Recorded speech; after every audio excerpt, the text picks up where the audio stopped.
Par décret du gouvernement du bleu, seul le bleu est autorisé. La loi des couleurs interdit tout ce qui n'est pas bleu. Au bout d'une ruelle bleue, dans une maison toute bleue, un petit garçon vêtu d'un pyjama à rayures bleues est assis sur sa couette de couleur bleue. Il est triste car il y a beaucoup trop de bleu autour de lui. Il adore le jaune en secret et il n'ose le dire à personne. Ce matin-là, le garçon s'habille sans protester comme d'habitude. Il dit au revoir à son papa et court pour prendre le bus scolaire bleu. En regardant par la fenêtre, il voit défiler la ville toute bleue. Voir les ouvriers peindre les arbres et la pelouse le rend malheureux. Arrivé à l'école, il rejoint ses camarades de classe pour le ramassage des déchets. Tout ce qui n'est pas bleu est mis dans des sacs poubelles. Un camion poubelle vient collecter les sacs pour enterrer tous ces déchets colorés. Mais le garçon réussit à prendre un objet dans le camion et le cache dans son sac à dos. C'est un petit canard en caoutchouc jaune. En rentrant chez lui, le garçon le range vite dans sa cachette secrète, dans les objets jaunes qu'il a déjà sauvés de la poubelle multicolore.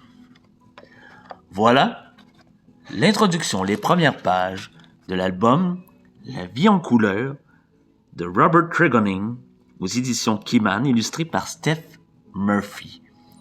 Une nouveauté sur la différence, accepter et assumer qu'on fait des choix et qu'on a des préférences pour autre chose que la masse, disons-le.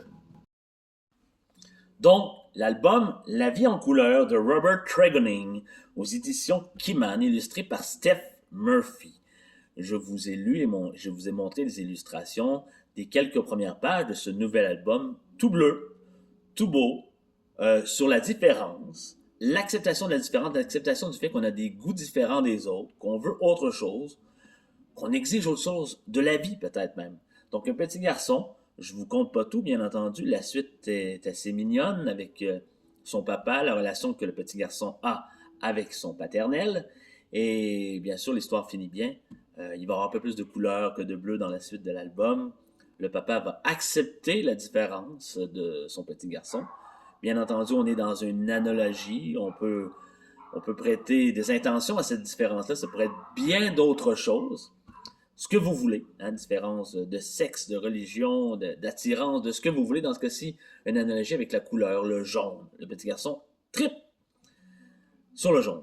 Donc voilà. Une nouveauté bien intéressante, bien mignonne, que je vous conseille fortement sur l'acceptation de soi, l'estime de soi aussi, relation parent-enfant, on parle un peu de famille, on parle de vie scolaire, on parle aussi de recyclage à la limite. Donc, il y a beaucoup de sujets hyper intéressants à travers cet album-là, La vie en couleur, je vous répète, aux éditions Keyman, de Robert Tregonning. Là-dessus, je vous dis à très bientôt!